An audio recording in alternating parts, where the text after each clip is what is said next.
The more self-love you have, the more authenticity you'll have. And the more like you'll show up authentically as the real you, the loving you, the self-expressed you. And then you become aligned with your soul and who you truly are versus always having to chase, always having to prove yourself. Welcome to the Lara Jane Layton Show. This podcast is for you, the person who keeps putting others first. Your self-talk has held you back.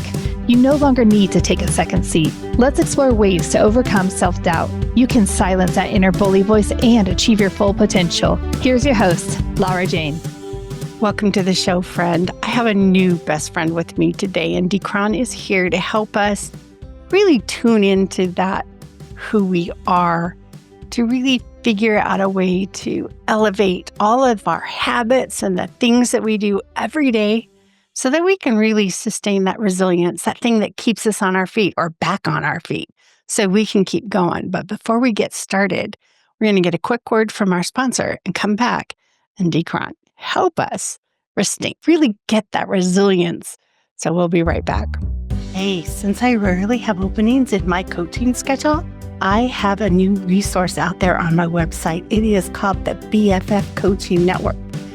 And I have offered a spot there for any coach that has been on the show to list their coaching. You can go out there, you can listen to their episodes, you can feel a little bit about them, and then choose a coach that will work for you. So LaraJaneLayton.com, the BFF Coaching Network. All right, we're back. Deekron, I know that I have fallen on my face many a times. And sometimes I just want to stay there longer than others. But that resilience, that ability to get back up, that ability to not fall down, that thing. And, oh man, we get exhausted. The information about you is in the show notes, but can you help me stay more resilient? Yeah, of course, Laura Jane. Happy to share some insights, some strategies on how to do that.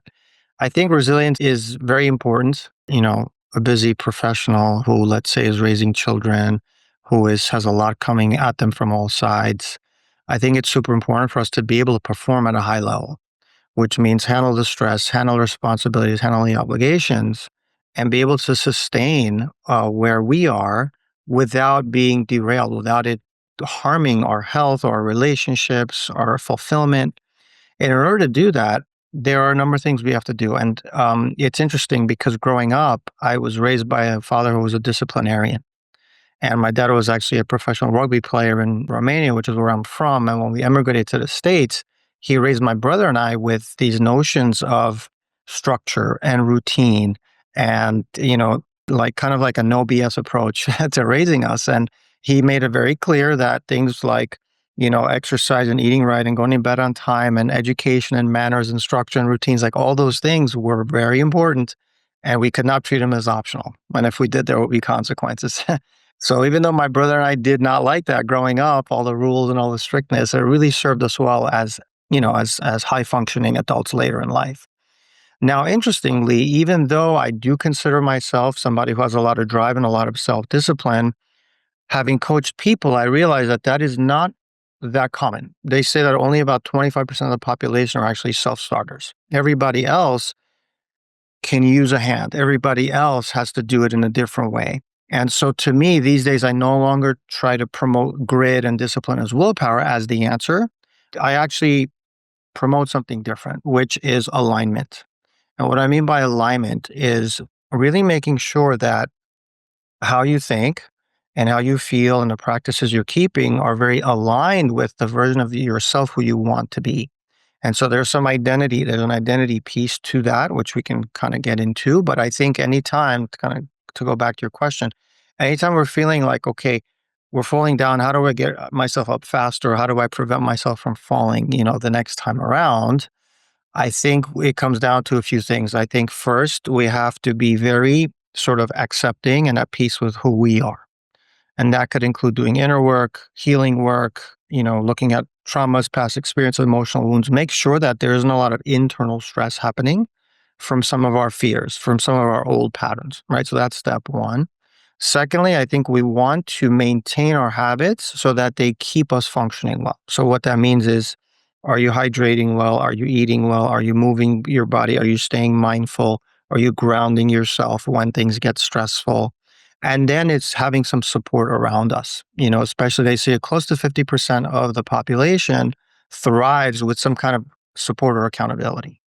So if you don't have that, then I suggest you start bringing that in. You start including that. And that also includes potentially working with a professional, working with somebody who will help you get unstuck or somebody that will help you stay accountable until you get over that hump.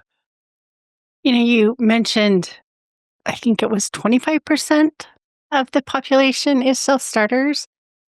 And I kind of thought, I wonder if that's half of the problems I ever ran into was team members not self starting and getting just like tired of reminding and driving and pulling.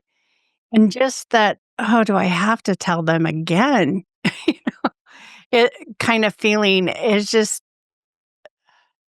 makes a lot of sense that I hadn't really thought about because the percentage of people in those executive higher functioning roles probably all are in that. And then you get it spattered in between the rest of the organization.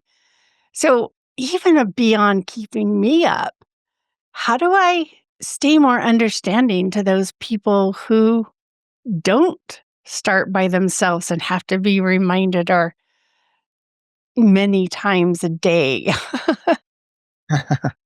I love what you said. And there is something to be said about that because I think it creates a big disconnect in leadership today. Like you said, the ones at the top are sort of these self starters. And the problem is a lot of those high achievers, which are primarily my clients, both males and females, they got there through their own sort of grit, through their own gumption, through their own discipline. But now they don't suffer fools. They don't tolerate people that are not operating at that level. And because of that, there's a disconnect. So their expectations of the people on their team are not realistic, or in their management style is not realistic because they're trying to manage to people who they think or act and seem like they are, but people are different. And we can't treat a team like one individual or like one personality, to treat them as individuals comprising a team. And so my client Jana right now is very much in that same boat. She was a perfectionist, very competitive her whole life. And she kind of led from fear and from force. And yes, she got her team to perform at a good level, but it leaves a little too much collateral damage. To the people who are motivated by fear and consequences are only going to work for a paycheck or for, temporary security. They're not going to go to battle with you. And in order to connect to these folks, you have to consistently inspire them. You have to understand what it is they need in terms of support, and then make sure you keep putting the systems in. Because if they're failing, it just means you're failing as a manager and a leader. It's not on them all the time. I mean, granted, they have to pull their weight too. It's a co-creation. But I think that you said something really great, and that's something a lot of leaders would do well to look at and look at the relationship like, okay, have I done everything I can to make this person a high performer and to bring out their leadership versus just driving them through force or judgment or not understanding why they're not pulling their own weight and then criticizing them when they don't without really connecting with them at a deeper level. And I just had this vision of, I'm an automatic car. You put me in drive and I go. And they're more of a standard. I got to tell you when to go into first gear and when to go into second gear. I don't want to call it micromanaging, but reminding, hey, are you still on target to get this done?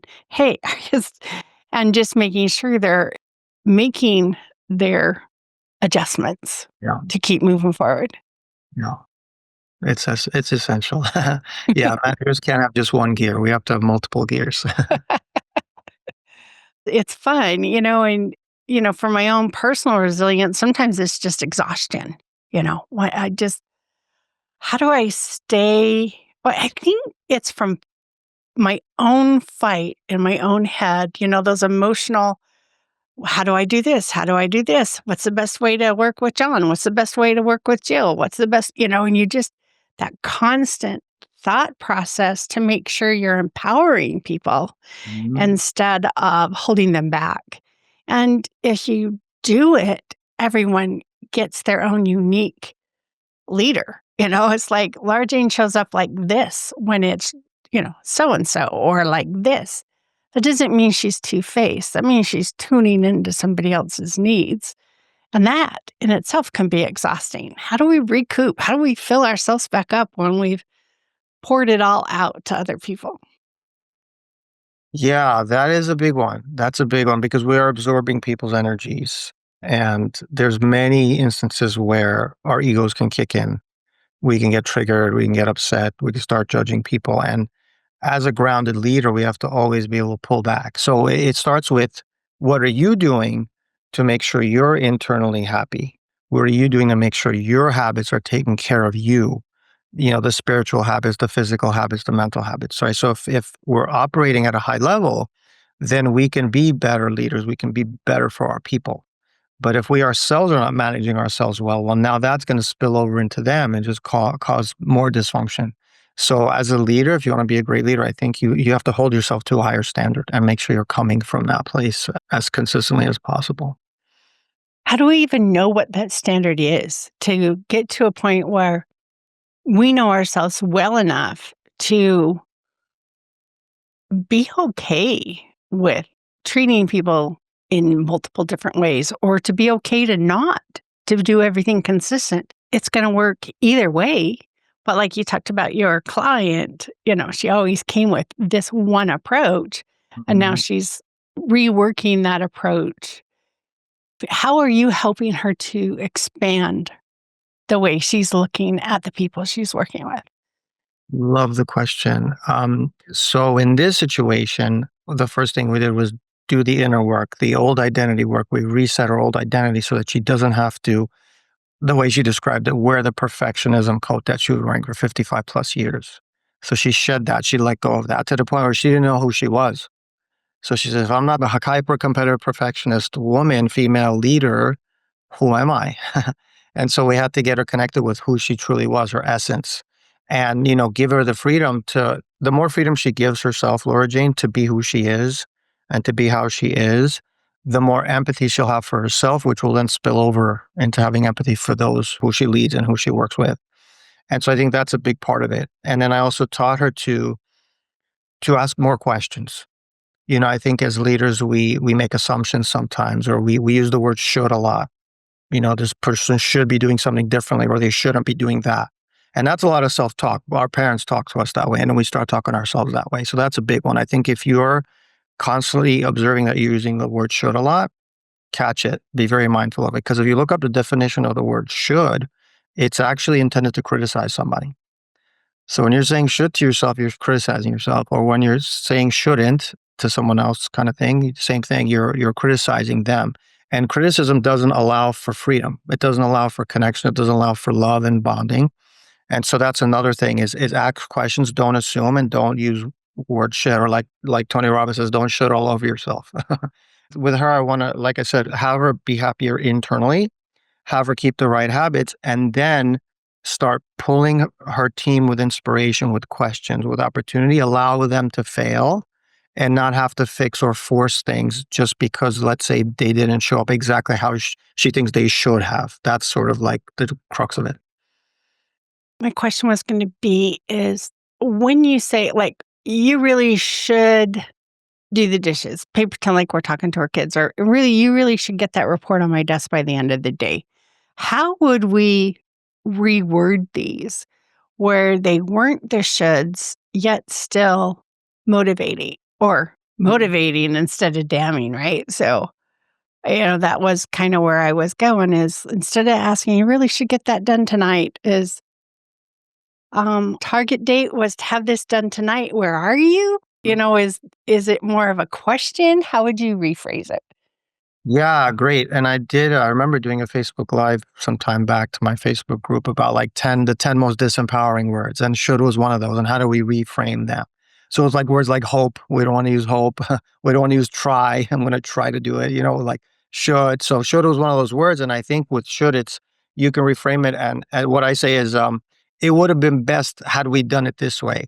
Or I think it would have been better had we done it that way versus like, we shouldn't have done that, or you should really be doing something differently, is like, let's consider doing this differently because it gives people more freedom. Again, should comes from judgment. But if you're giving people freedom, if you're asking, if you're saying, we could have done this differently. I think it's best if we do it this way. What do you think? Kind of co-creating the rule or the procedure versus just, making it one way or the highway. Sounds a little bit like the lessons learned process that I used to go through when I was a project manager is, hey, these are all the things that went wrong. How do we prevent them from happening next time? Not like we should have done it any different, but hey, this was something we ran into. How can we prevent it? And then you have this book of knowledge of all the things that can go right. Hmm. Yeah, I think that it's interesting. As you said that, I even started thinking like, did they actually go wrong, or was it just actually they went how they went, and it's up to us to interpret it. And if we interpret it as a learning opportunity or as a something to observe, then it kind of gives us a chance to improve without blame, without guilt, without shame, without kind of feeling bad or criticizing. Yeah, so even using the word wrong could be disempowering, right? So, hey, this took longer than we expected. How could we have better estimated it? And it wasn't wrong. It was, it was a stab to start with. How do we get closer in our stabbing next time? Yeah, yeah. What other words that you see? You use try. That one I preached a lot too. You use the word should. I can't remember the other ones that you rattled off. I hope to do this by Thursday is not very comforting. So hope it just leaves too much of an out. It just leaves too much of an excuse. Yeah, try is another one. See, not a lot of commitment there. Should was another one. Trying to think back. It was some time ago when I That's did. okay. If you don't remember, that's okay. I'm the word switcher person. I love to figure out how to change words. Oh, You know, but is another one to look out for. If somebody says something, you say, but, yeah, but, you're kind of shooting them down without knowing it. You're kind of invalidating what they just said without realizing it. yeah, they say the easiest way to switch that out is with and I have a hard time doing that. I think there's another word I put in there and I can't even think of what it is, but it's like something else is going to work. But Mhm. yeah, one of the ones I think is a lot like your hope is wish. It crunches me. You can't, you know what? I have a plan to do these things, and these are the steps I'm going to take. Go ahead and wish all you want. It's not going to happen until you actually put that process in your head of how am I going to bring this to fruition? Saying kind of like the same hope. I hope I have this done by tonight. It's like, well, if I don't have a lot of interruptions, I'm on target to have it done tonight. Done. Yeah. Where you're being a little bit more truthful in the communication of, I have enough time to get this done, but you're the one that keeps interrupting me. No. Mhm. Yeah. Yeah, you could say something like, I'm committed to getting this done by tonight." Okay. Yeah. If I get too many interruptions, I'll stay late, you know, where you've now added the, yeah, it might take longer than I was hoping, but it's because I have real work to do too. So, how else do we stay resilient? I think some of the things that we've talked about keeps us from getting knocked down, keeps us to get, like understanding. And you're right. When you understand yourself, you start giving people the grace to be themselves. When you're really tuning into who am I really? Am I really this slave driver? Or is that just what has worked up to this time? Mhm. Yeah, for sure, for sure. It really does start with how we see ourselves, the forgiveness, the healing, keeping ourselves happy. I have a practice that I talk about in my book. Can I mention my book real quick? Yes, absolutely. So my book is called The Nine Shifts, and the subtitle is The Mind First Method: Transform Your Body and Your Life. So it's really a manual to help us be our best in mind and body, so that we can show up as the best version of ourselves at work and our lives. And so one of the things I talk about is feeding your soul. And so when somebody is, let's say, giving a lot of themselves, one of the things that falls out from a self-care standpoint is are you doing something that brings you joy every week? And I recommend people do that, really with no judgment. It could be anything from filling out a scrapbook, flying a kite, you know, hiking, calling your BFF, watching an old movie that makes you cry. It doesn't matter. Anything that brings you joy helps you vibrate in a much better place. And I think that's one of the things that people can do to stay connected with themselves and not feel like It's just they're doing and they're doing and they're running and they're running and they're hustling and hustling kind of thing. So, at least once a week, do something that brings you joy. I can't imagine trying to do that every day because, yes, we're busy, but I personally need that ground that, okay, I am still human, not a robot. Because I went through plenty of years in that robot state where it didn't matter what else was going on. I just did everything that had to get done. And I think that's why you have children and stuff when you're young, so you have the energy to do it. By now, I grandkids are good enough, I can send them home at night. So how do we reclaim ourselves? We're starting to reflect and figure out who we are, and we're trying to find something that brings us joy. Really, the trick is gonna be a little different from for everybody, but I bet you have a handful of them that has helped others. Yeah, and Laura Jane, I love the word reclaim that you used. It's empowering. That's definitely one of the powerful words we're going to use. We talked about some disempowering words. That's a very powerful one. So you do want to reclaim yourself, your identity, your goals, your values. I think for me, I could only speak kind of from my experience, but when I got stuck, the part of my life where I got stuck the most is when I went from corporate America. I had a six-figure job and I decided to become an entrepreneur. And in that process, I got very stuck. I started feeling very anxious. I wasn't moving forward with business ideas. I'd spend hours and hours writing business plans and perfecting and over perfecting them and then get feedback on them. And the minute the feedback wasn't good, I would kind of freeze. I would just ditch the idea and start all over. And I didn't understand why. And, months and months were going by. I used up my severance. I was burning through money. I was wasting time, felt anxious, and I sought answers. And luckily at the time, my cousin was doing transformation work here in New York City. She was doing some programs. So I started doing some inner work to understand, why am I stuck? This doesn't make sense. It's not like I didn't have the knowledge. I had an MBA, I had worked in corporate America. That it wasn't a knowledge problem. It was a self-awareness problem.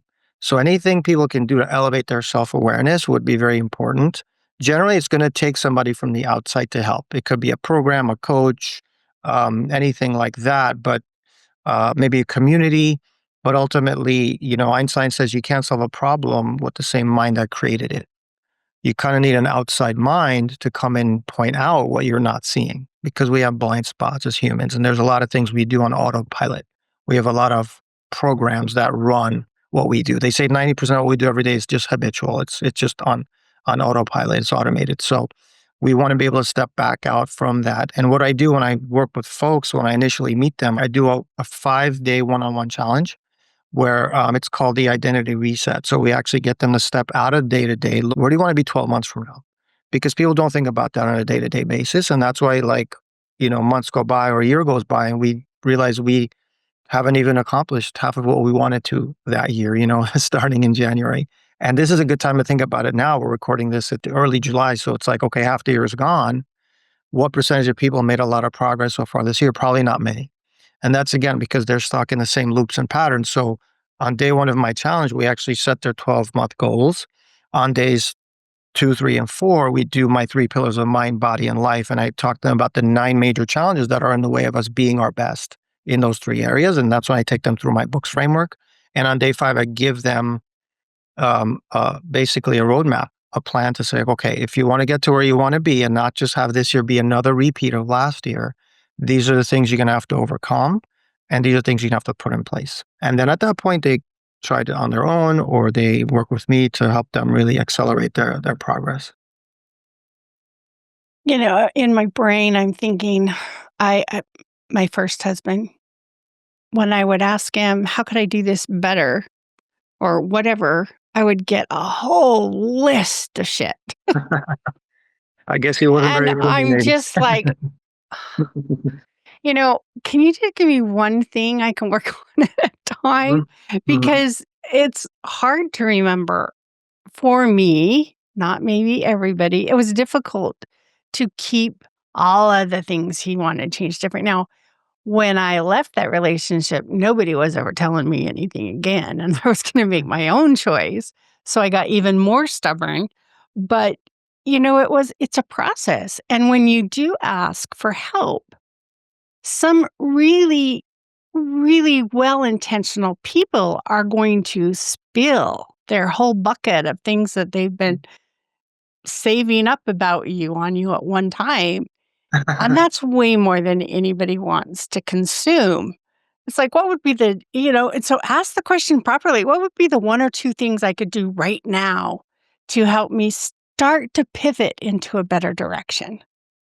Sure. So I would say if you just want one, two brass tacks, just one or two things, I would say start creating greater self awareness by journaling. Just start observing. Start observing your reactions. Start observing when you feel disempowered. Start observing the areas you're struggling with. Is it money? Is it your relationship? Is it your health? What is it? And just start uncovering what you believe about those things, because our beliefs set basically are they're the container for how much success we have. And if we're not succeeding in a certain area, probably because we have a limiting belief keeping us trapped or stuck in that area. So just start observing, journal once a day, spend 5 minutes in the morning or 5 minutes in the evening before going to bed. Write about your day. That alone is going to help you sleep better because it's going to get the thoughts out of your head before you go to bed. That's a great empowering practice. So there you go. That's number one, 5 minutes of journaling, morning or night. And then number two, I would say just start eating more consciously. A lot of people eat unconsciously, and nutrition plays such a big role in how we think, how we feel, our energy levels, our productivity, our longevity. So start taking back control of what you're eating and just kind of get to know it. With a little bit of like food logging, people start understanding, am I getting enough protein? Am I getting, what kind of carbs am I having? How much sugar? How much sodium? It starts to come to light. So I would say, journal your food for 2 weeks. There you go. So journal your thoughts and journal your food. The journaling food is helpful, but sometimes the applications that we use, they take so much time to put everything in. But once you get it all in there, your normal things, it's easy. So the first couple weeks might be kind of tough, but after that, it's memorized for you. So, Yeah. unless you eat different every day, I don't. I have about a 2-week rotation and then I'm back to I'm having this again. But Mhm. beyond just writing down the micros and macros and what you're consuming, I think it's important to go, how did I feel today? Mhm. Because you can start going, oh, I had a sluggish day. And you could look at your last 10 sluggish days and go, oh my gosh. And every one of those days I had a Coke. Or, maybe you have them every day. So that would be the wrong thing.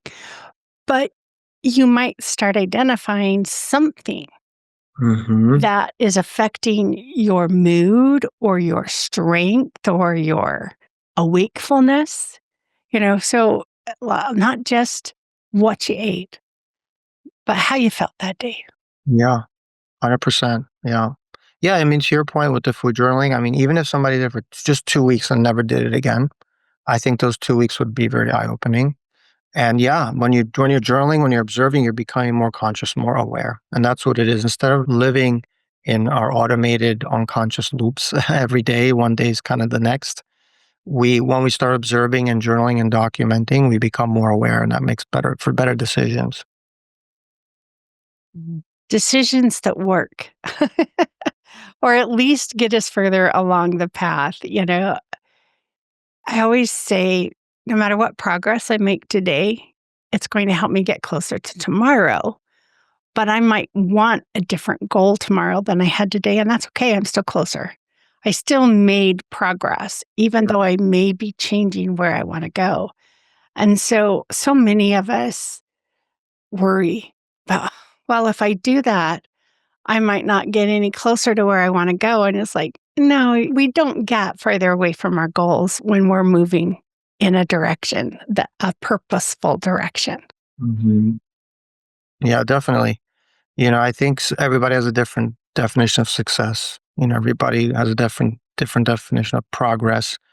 Um, there was one that I heard that it was pretty good. One of my life coaches would use it. He would say, "Success is the." I'm not going to get this totally right, so bear with me. But it's something like success is the sort of like the consistent realization or consistently moving towards a worthy ideal, something like that. So as long as you say, this is valuable, this is what would be good for me, this is what I want to achieve, as long as your motivations are right and they're not coming from a place of like validation seeking, or, you're pushing really hard to get another title or another promotion or more money or close another sale, what have you, as long as you're coming from a healthy place, then you moving towards that a little bit more every day, you can just consider that success. And you don't have to get into this thinking of, I'm not going to be happy or at peace until I achieve the thing.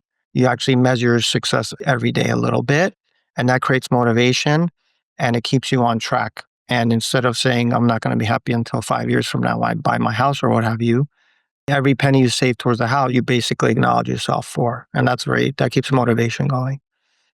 Yeah, I love that point of let's not make our happiness built on something in the future.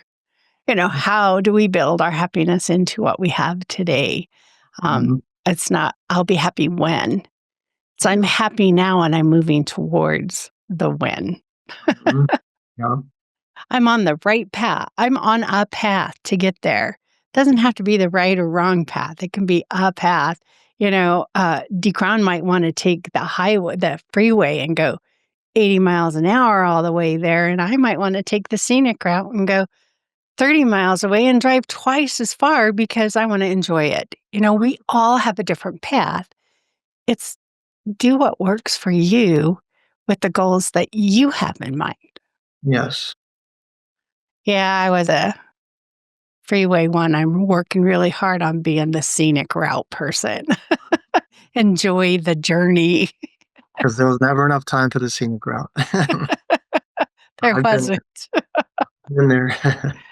As we play into these habits that we have, one of the things is you use the word and I used it also, elevating our habits. So is that like saying, okay, I sleep every night, but I could elevate my sleeping habits by doing X, which, everybody always says, turn off your electronics, all these things to elevate your sleep. What are the things, we have four main habits, right? Get up, go to work, get home, and go to bed. And Brush our in teeth. there, we're We gotta brush eating. our teeth. That's part of the get up part. Yeah.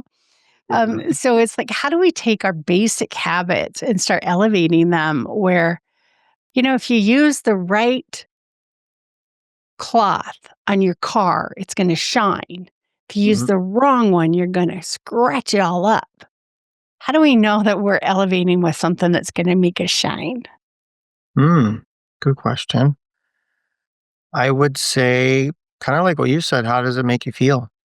If you make a change, like let's say you make a change in your sleeping rhythm or your sleeping environment, and that's a great actually area to focus on because a lot of people underestimate the importance of sleep. They don't give it a lot of thought, and there's not much of a strategy. Like they just throw themselves into bed.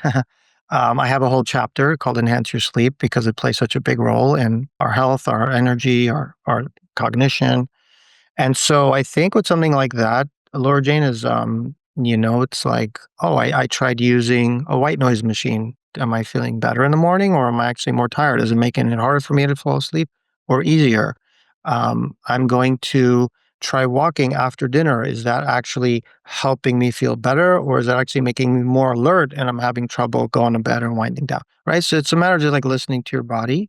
Of course, there's so much science and knowledge and all kinds of stuff floating around these days with the internet and a million people trying to influence a million different ways. So I think we could just try some things out and see what works for us. Some people might be interested in doing the vegan diet and maybe they try it and they feel great on it, or maybe they don't. It's just a matter of experimenting, I'd say. Yeah, I have vegans and vegetarians and carnivores. And I mean, you name the diet, there's one of them in my family. And you just like, you realize we all have, whether it's a diet or a job or a goal, we're all unique and individuals. And because something works for me, like, oh, all I eat is ribeye steak, because, this is my brother. For over a year, that's all he's eaten. Hmm. And to me, that's so boring, but he feels good. For the first time in his life, he feels good. Does that work for everybody? No. Does it work for him? Yes. And so it's finding, and it's that same thing with any other process, whether it's meditation or how you meditate or how you go to bed. It's what works for you. And that's why it's so fun to have all these little, let's try this. If it doesn't work, fine, go on to the next thing. If it works, grab on and keep doing it because that's what life is all about. I say this all the time. If we all wanted to be butchers, there'd be a lot of meat around, but there wouldn't be any vegetables. We need farmers, we need lawyers, we need podcast hosts and guests to really make the world work. We can't all be the same. And so when we start understanding that, you realize you don't have to measure up to somebody else's standards. It's when you finally get the freedom to build your own measuring stick and become your own person and to be your best self. And that all by itself is so freeing. I just am like, deep breath. I get to choose if I'm successful or not, nobody else. Yeah.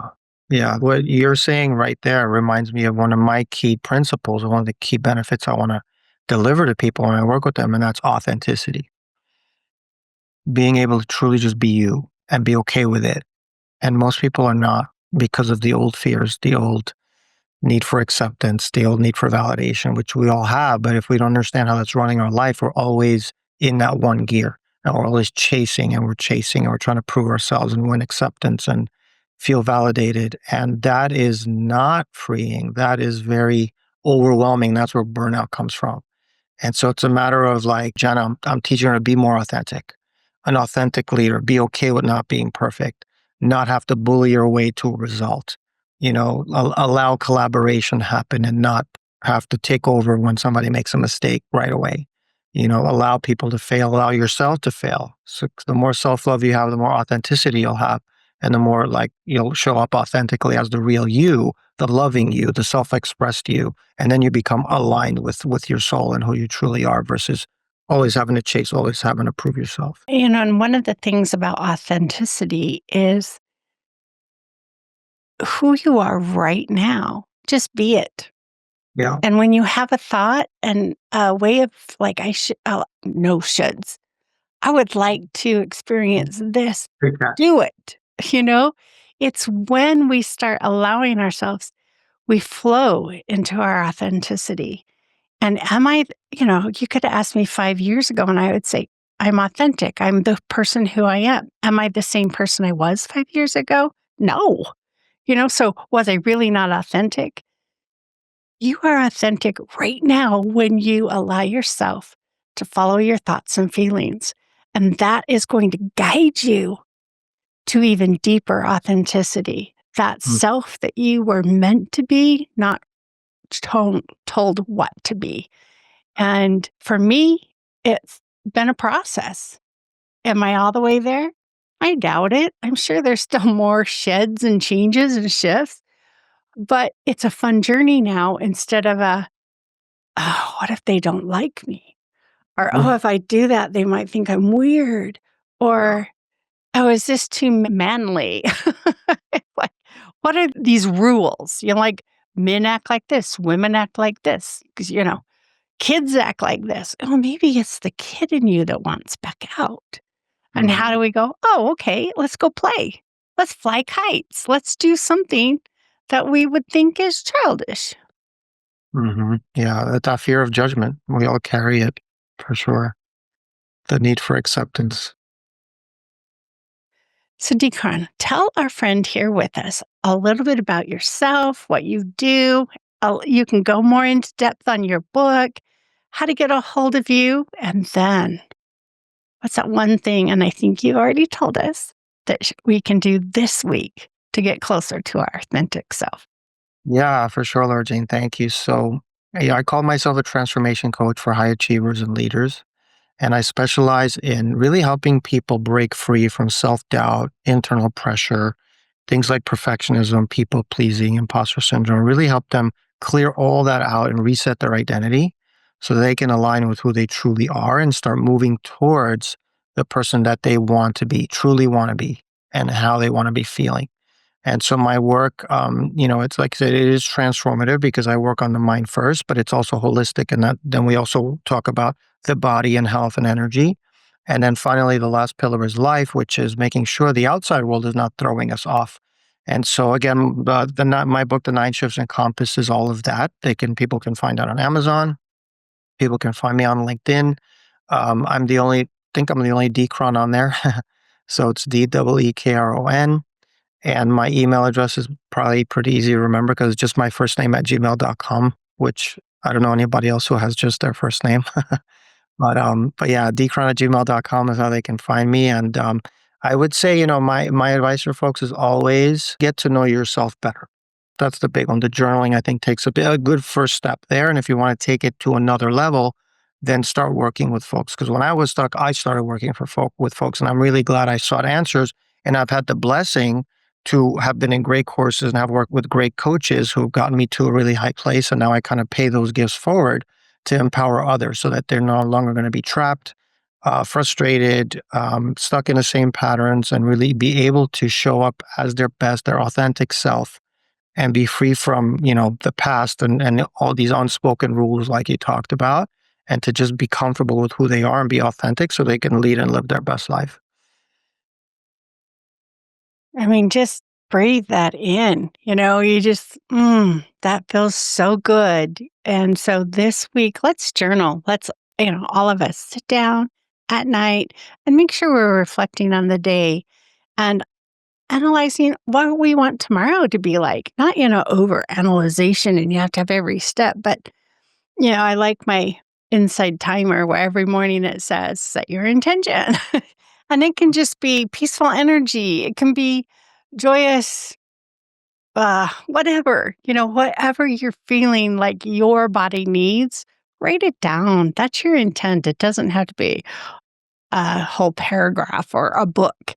And so, what is your intent? And how did you do at the end of the night creating that intention for yourself? And what would you do different? I love it. Exactly. Yeah, I love it. That is a life-changing habit. And definitely acknowledge yourself even for the small wins. Oh, yes. Don't wait for the thing to change 100 degrees or 180 and be totally turned around each degree as a win. You're getting closer to your turnaround. So I love it. Thank you so much, Deekron, for joining me, for taking the time with our friend and helping them to understand how really to gain that resilience in their life and just by understanding themselves more. So, friend Deekron and I are not medical or mental licensed professionals. We're here for entertainment. People have been down a path and want to help you find your way along your path with less struggle. So, thank you for joining and stay tuned for the next episode. Are you tired of waking up exhausted? You are not alone. If you're looking to take your life back, let's start with the simple step of adjusting your self-talk. Stay tuned for the next episode with your host, Lara Jane. Remember to follow the show so you don't miss the next simple step that you can use to feel more confident. And please leave an honest review.